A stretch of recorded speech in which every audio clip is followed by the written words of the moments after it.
This is a 7 News Election 2025 Beyond the Podium special presentation. Thank you for joining us tonight. I'm Michelle Marsh. Virginia voters are poised to elect their first woman governor this November. The race features two trailblazing candidates, Democrat Abigail Spanberger and Republican Winsome Earle-Sears. Beyond the potential, though, for a gender milestone, the contest also carries significant political implications. As 7 News' Scott Thuman reports, both candidates have very different visions for the Commonwealth's future.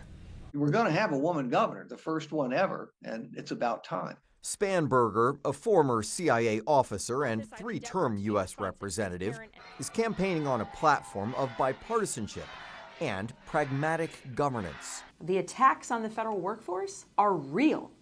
And anyone who wants to be governor of Virginia, their first responsibility is to stand up for Virginians. She emphasizes the need for gun control measures, criticizing current Republican Governor Glenn Youngkin's vetoes of bipartisan gun legislation that would ban assault weapons, create a 5-day waiting period to buy and keep guns away from hospitals, college campuses, and out of the hands of domestic abusers. Extreme leftist policies have led some states down a path of decline. Earle-Sears, Virginia's lieutenant governor and a Marine Corps veteran, is campaigning as a staunch conservative. Yes, the truth can be offensive because policy matters. She supports policies that would restrict transgender athletes from participating on sports teams that align with their gender identity, and has expressed opposition to same-sex marriage, even adding a handwritten note expressing her moral stance on a related bill. We, as Virginians and as Americans, we deserve better than what we have in this current moment. We must preserve Virginia for the next generation. The outcome will not only make history, but also set the tone for the state's direction in the years to come. The governor appoints over 4,000 people who actually run the government and run the institutions like the colleges and universities that are public. While Spanberger leads in current polls, the high percentage of undecided voters, particularly among Republicans, suggests that Earle-Sears could close the gap as the election approaches. So expect a real fight over that group and pleading for supporters to show up. I'm Scott Thuman. Back to you. Thank you, Scott. Virginia is not new to history-making in gubernatorial elections. In 1989, Doug Wilder broke a centuries-long racial barrier, becoming the first black candidate to win the governor's race. I, Lawrence Douglas Wilder, do solemnly swear that I will support the Constitution of the United States and the Constitution of the Commonwealth of Virginia, and that I will faithfully and impartially discharge all of the duties incumbent upon me as governor of Virginia. So help me God. Congratulations. Thank you, sir. And with that, then Lieutenant Governor Wilder was sworn in as Virginia's first black governor, which was also a first for the nation. Today, the former governor is a distinguished professor at Virginia Commonwealth University, lecturing at the School of Government and Politics, named in his honor. I spoke with Governor Wilder about the new generation of leaders and the state of Virginia politics. Well, thank you so much for agreeing to this interview to talk about this upcoming election season. January 13th, 1990, your swearing in made history. You're the first African American to be elected governor in the United States. My fellow Virginians, 4 years ago, I stood on this spot to assume the second highest office in the Commonwealth. Today, because of your faith in our efforts, I stand before you as Chief Executive of the state. Virginia is guaranteed to make history again with its first female governor. What does that history mean to you? Well, the history means that either you do what is needed to change history or you're doomed to repeat it. And in my instance, I've always thought about knowing the history, knowing from whence we come, knowing where we are. How did we get here? How was I able to stand there and take the oath of lieutenant governor and then governor? Some people had to do some things for me to get here. I didn't get here by myself. And what can I do to make certain that those opportunities pertain and exist for other people so to do. And I would like to think being first is one thing, but that's no good until there's a second. So do you some way take credit for the diversity we see in the field today? No, I don't. What I take credit for is trying to educate people, trying to be a part of the educating process, trying to participate, but more importantly, to listen to people and to hear what they've got on their mind. I think the politicians make a big mistake by not listening to the people. What do you want to see the candidates discuss more when it comes to the race for governor and the lieutenant governor race? To the issues that the people feel are most important to them. Sure, it's nice to know what's going on and comforting to know how we can have a better relationship in NATO and to have Ukraine and Russia in their war. But let's take care of business at home first before we do any of that. Let's quit the waste of money. And there we go in terms of money. We waste more money than any political group in terms of how we spend it in America. Literal waste. When I became governor, I found out that we were wasting money here. We had 2 student loan offices within 6 blocks of each other. And yet I was broke. I was left broke, didn't have a penny. I'm sorry. I was told I had $35 million to run the state. $35 million. Coming to find out, there was $250 million in the hole. We had nothing. So the priorities are going to be money. And that will never change. How it's spent, where it's spent, and who determines how it's spent. What is the #1 public policy challenge facing Virginians, or facing Virginia, I should say, that you would like to see addressed? The economy, and which includes education, but real efforts to improve the economy. Let's focus on that because Sure. Virginia is disproportionately impacted with the number of government workers Yes. who are based here. Yes. Do you feel as though that is being discussed enough, and what direction would you like to see that discussion go in? I think it could have a more meaningful discussion in terms of pinpointing what you want to do, what do you want to improve.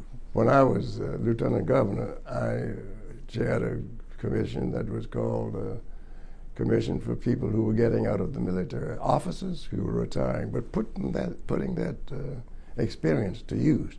Someone who's retiring from office, who's been a colonel, who's been a general even,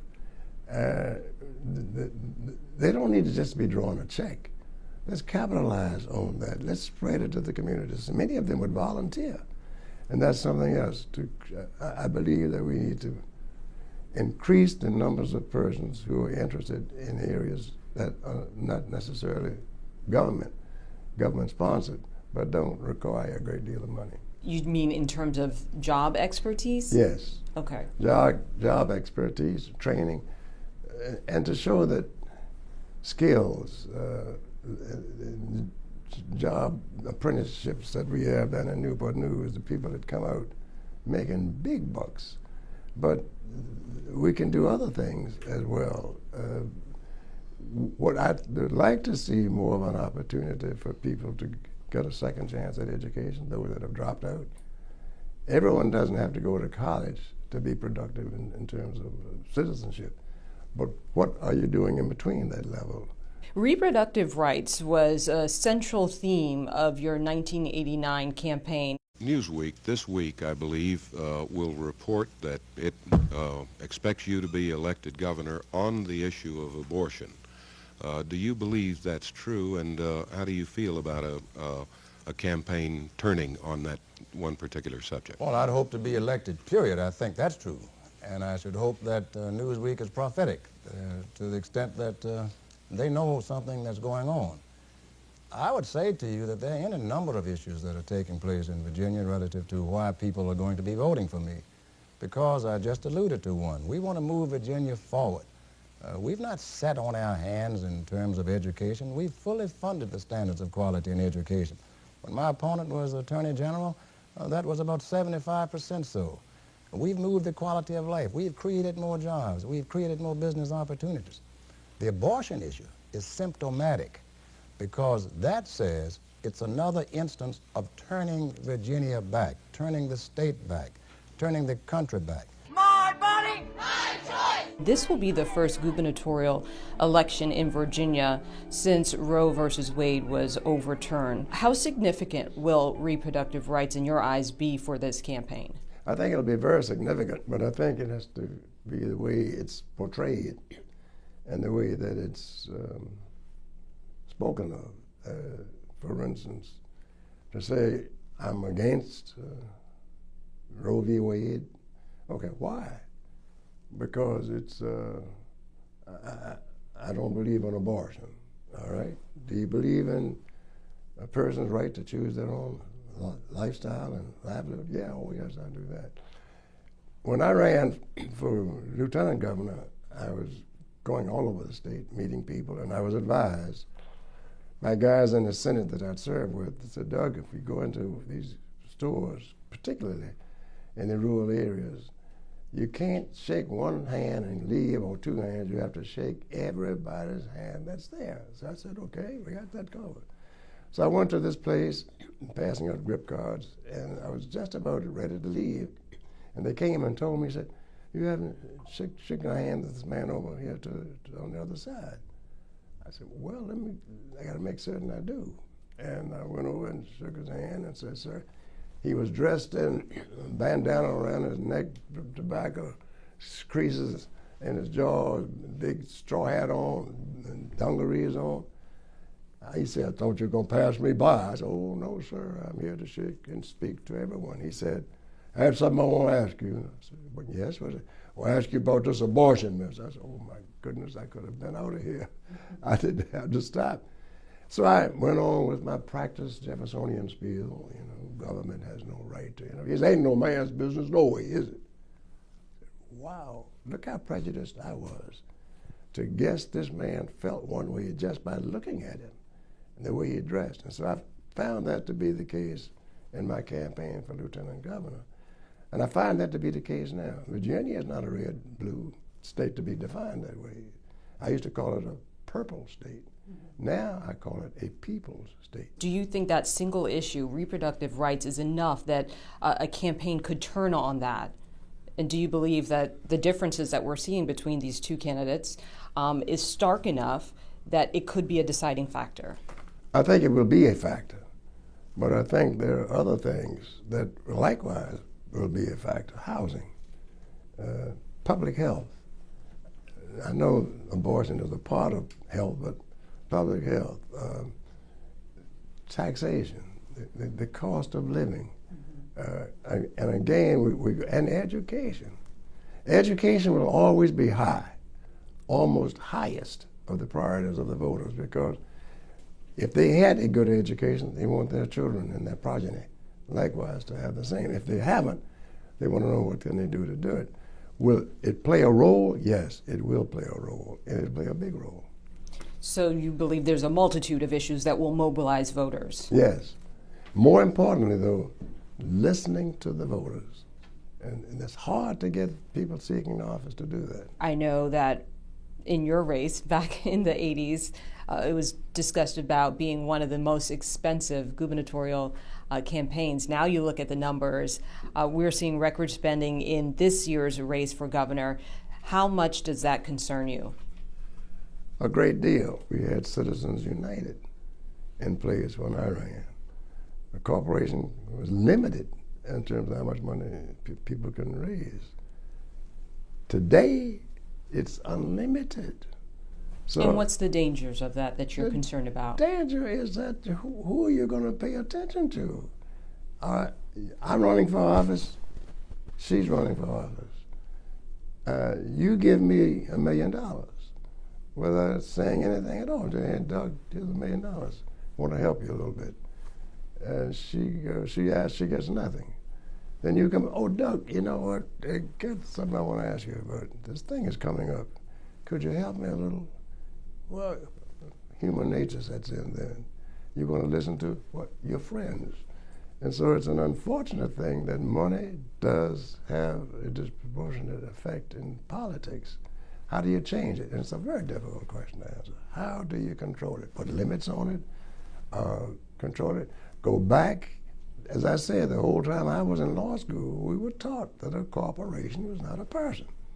Citizens United changed all of that. So there has to be an involvement of the judiciary, the congressional, as well as the executive branch to address the problem of the influence of money. And it's going to be very, very difficult to get that to come about. What do you think is missing from our politics today that the electorate desperately wants to see in their politicians? Leadership. And I would say that's not just come about. It's been there for some while, and leadership is a tautology. It defines itself. It means to what? To lead. And to lead what? Means to be in front. To be in front of what? In front of whatever it is you're trying to do. I've run into any number of persons who say, I want to be elected. I want your endorsement for this, thus, or the other. And my first question is always, what have you done? Well, that's what I want to do. I didn't ask you what you want to do. What have you done? What have you tried to do? What do you commit to doing? And invariably, I find that the answers are usually vague, uncertain. For instance, right now we got some of the candidates are saying one of them particularly said that they were, in terms of education, they believed in strong schools. So tell me what a strong school is. What is a weak school? Education lifted my father out of poverty when he came to America just 17 days before Dr. King gave his I Have a Dream speech. He only came from Jamaica with $1.75 in his pocket. And what lifted him out of poverty will lift all Virginians, will lift America out of poverty. That would be parents making the decision whether they send their children to public school, private school, homeschool, whatever it is, a hybrid. That's exactly that. Being back here tonight at my old high school reminds me I was lucky to have educators who cared deeply about the future of their students. And now I want to make sure that every student, every family, every community in Virginia has those same opportunities, not because of luck, but because of good governance. Crime, public safety. Well, I believe in a safe community. Okay, what does that mean? How do you go about implementing it? What have you tried to do? What do you want to do? In Virginia, it's so pivotal. We're right next to the nation's capital. We've got so many military installations here, great institutions as it relates to education, but we got problems. We got a governor who's all against DEI and doesn't want any things relating to that. Yet we've got a man who's president of VMI who's being fired for nothing. And his record is impeccable. But he's being fired and let go for nothing. The governor here had his man to go up and declare DEI is dead. Well, why do you want? And I've talked to the governor. And I've told him, I said, you need to understand what's going on and why people are speaking about DEI. And then he said to me that it was a wake-up call. Next time I talk to him, I say, are you woke by now? And so it's not there. So when you have a leadership of divide, that's never good. Since 1989, only 2 other African Americans have been elected governor in one of the 50 U.S. states. Yes. Why do you think that is? I think it's because many times the candidates themselves didn't do some of the things you and I have spoken of. I know both of the governors that exist today, as in Massachusetts, and then with Westmore in Maryland. They've listened to the people. They likewise have served in capacities of leadership. And they know what's necessary and needed to be done. I don't think that being of color or of gender is a badge that you should be so proud of that that's it while you're running, but neither should it be a big thing of shame. I didn't run as a black person. And I hear people tell me now that, One of the things we liked about your administrations, whether it was in governorship or when you were mayor, you reached across the aisle. And I said, no, I don't think I did. You might have seen it that way. I never saw the aisle. I look at people. I wouldn't care whether you were Republican, Democrat, or mugwump. I want to appeal to your vote. If you can support what I'm doing, I want your vote. If I can support what you're doing, you got it. And it's not a question of party or affiliation or anything like that. Do you think the media makes too much of these things when it comes to the first female, the first African American? Well, I think that's their job because it's highlighting the sensationalism of it, and it adds to attractiveness of people watching, etc. But I do think more emphasis should be put on qualification. More emphasis should be put on who is ready, who is not. And I'm sometimes quite critical of those who are in office already, but who show no proclivities to do the kinds of things that people need, people want. And I'm still, again, looking across the aisle when I say that.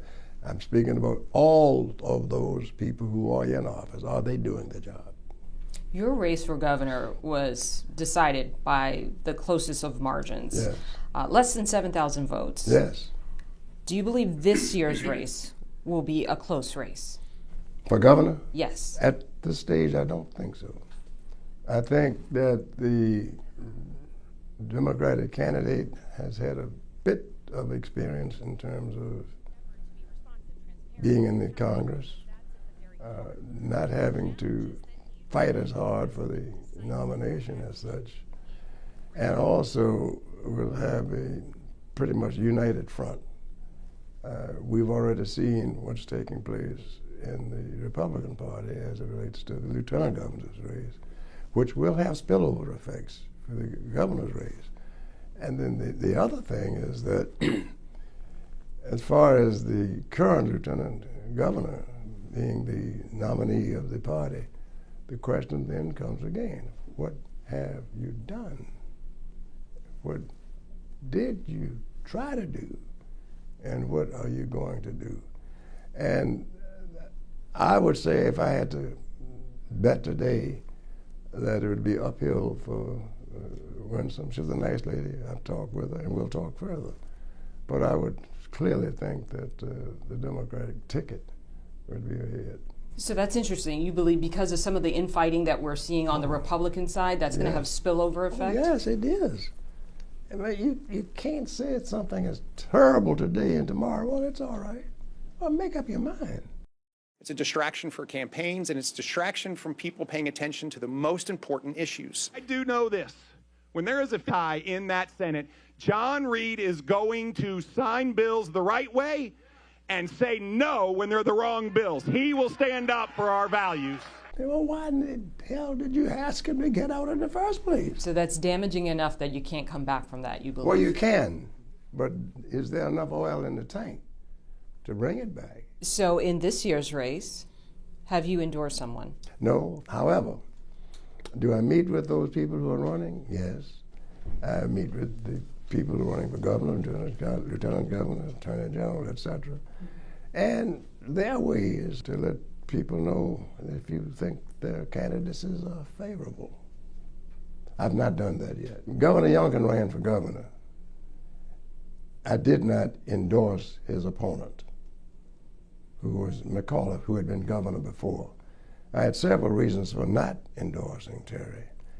And there are any numbers of persons saying that lack of endorsement attracted many African American voters, as well as people who were more moderate, etc., and that he owed his election to people of color. Many people acknowledge that and know that. Hasn't really sunk in with him yet. Voters say they hate negative campaigning, yes. Yet we're probably going to see more of it. Yes. Why, or is it effective? That's a good question. Because it's very difficult to disprove a negative. And for instance, if somebody says you are a liar, well, how am I going to disprove that I'm not a liar? But, well, I'm not a liar. Okay, prove it. Well, on this issue. No, I didn't say it on this issue. Or, you remember the old expression, when did you stop beating your wife? That's so negative, you know. I never beat my wife. Huh? When did you stop?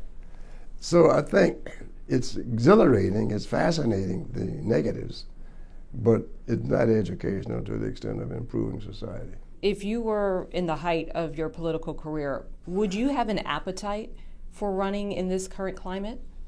Yeah, I wouldn't let that bother me. And what do you tell your students?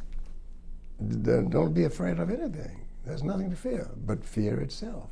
And I think that was Franklin Roosevelt who said that. And I can tell you that you don't. Are you interested in running for office? And you don't have to run for office to be effective. Look at the numbers of appointments, people who are serving in capacities who are not elected officers themselves, but they have such influence over what's going on. The Department of Defense is the perfect example. You don't have to be a soldier to determine where we stand as a nation as it relates to defense. Education, what's the biggest argument in terms of education? Is ever always money. Is it enough going this place or the other? I committed and promised Virginians that I would work to solve the pressing problems of Virginia and position Virginia for the future. I will not shrink from that commitment one iota, nor fall short on my promise one scintilla. What did your time as governor teach you about yourself? Well, it taught me that you'd be surprised at what you can do if you work with people and listen to people and not believe that you know it all. And my mother used to tell me that, said, don't let your head get too big. She told me that when I was elected to the state senate. Said, don't let your head get too big. And she was right. I learned that you never get there. You should always be aspiring to get there. There's no such thing as, well, I did it. No, you still should be trying to do what? To improve, to make your good better and your better best. And what are you trying to teach students? That they ask questions, that they demand what's right, criticize what's wrong, don't worry about the consequences, and to be able to understand what's going on, know what's going on. Don't let someone tell you what's going on. Know yourself. Follow the news. Question the news. Write letters to the editor. When I was a youngster, I couldn't believe I wrote a letter to the editor and it was answered. And they published my letter. Participate in those kinds of things. Be a part of what I call the polity of the society, of the community. Be a part of the polity. You don't have to be elected. And finally, your outlook on Virginia politics, broadly speaking. I think it's improved tremendously, and it's gotten better to the extent of the people all over the state are now consulted, rather than just a handful of them that would control, as they would say, from the courthouse to the White House, and the bird machine, the aspect of controlling the money flow. I think in that regard, you can't underestimate any group, any age level, any gender, or anything else. That's good. Virginia is very pivotal, as I keep pointing out. Well, this is going to be a different election. And the difference is that the governor has pointed Virginia in a different direction without clarification. By that I mean, what is DEI? That's so harmful that you want to destroy it. And those are issues that were phrased a different way years ago when people were trying to make certain that education and the understanding of our history was available. And I think that this election will set some of that to test. So a referendum on some of those policies? Yes, it could very well be, if it's handled as I would have handled it if I were running. That there are going to be issues you're going to have to tell me. Or do you share the governor's view on DEI? I would be asking that question. And let that person say, well, yes or no. Well, I have my own, what is yours? And see, sure, this election is going to be very, very enlightening as it relates to the history of denial and what inclusion really means. You can make it as simple as possible. What has been our history? Where are we now? And where do we want to go? Okay, we'll end it with that. Thank you so much, Why Governor. not? Thank you very much. Those of us who have the opportunity to influence the electorate must once again look deep into the recesses of our fortitude to both the good and the difficult answers that only truth can tell. We must seek the solutions, not the headlines, as we are in the fortunate and God-given opportunities to serve our neighbors. This is the moment to rise with the courage of conviction and to serve the country, the citizens of these United States, with the honor and the fortitude that our forefathers granted us. I want my legacy to be that I expanded the economic and political rights of all men and women. Having been governor of this state provides me with the luxury of political zenith, that our Commonwealth will continue to prosper and grow, and that we be guided by His grace and held in His hand forever. May God bless you, the Commonwealth, and may God bless America.